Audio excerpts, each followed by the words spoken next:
আমাদের ভাইয়েরা নামাজ পড়ছে, তারা নামাজ পড়া হয়ে গেলে যতক্ষণ না আমাদের এই 3টা দাবি মানা হচ্ছে আমরা ততক্ষণ এখানে অবস্থান করব। আমাদের প্রথম দাবি হচ্ছে খুনি এবং সন্ত্রাসীদেরকে আমাদেরকে ফেরত দিতে হবে, এবং সেকেন্ড দাবি হচ্ছে আমাদের হাই কমিশনারকে এখান থেকে নামতে হবে। ইন্ডিয়ান হাই কমিশনার যিনি রয়েছেন, আমরা রাজশাহীতে হোক পুরো বাংলাদেশে হোক ভারতপন্থী কোনো কাজ করতে দিব না। এবং থার্ড দাবি হচ্ছে আমাদের গায়ে যে কিছুক্ষণ আগে হামলা করা হলো, আমার ভাই আমার বোনদের গায়ে যে হামলাটা করা হলো, তাদেরকে সেটা বিচার করতে হবে।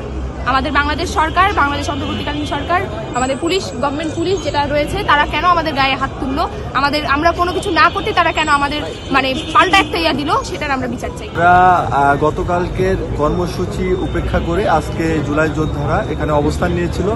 তারই পরিপ্রেক্ষিতে আমরা সামাজিক যোগাযোগ মাধ্যমে দেখতে পাই তাদের উপরে নাকি হামলা হয়, এবং তারই প্রেক্ষিতে আমরা এখানে এসে উপস্থিত হই এবং তাদের দাবির সাথে আমরা একমত পোষণ করি।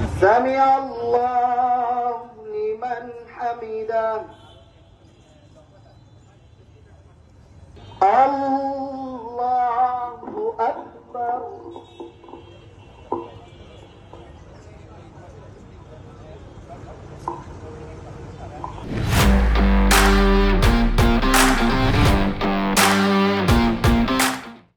আল্লাহু আকবার।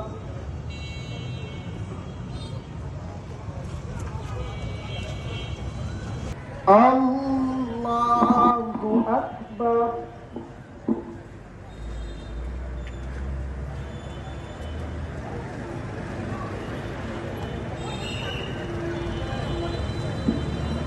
আল্লাহু আকবার।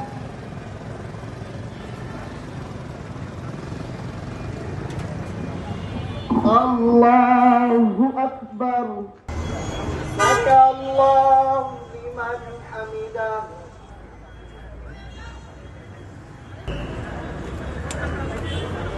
আল্লাহু আকবার।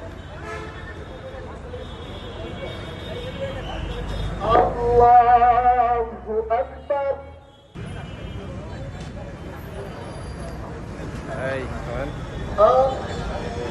আল্লাহু আকবার।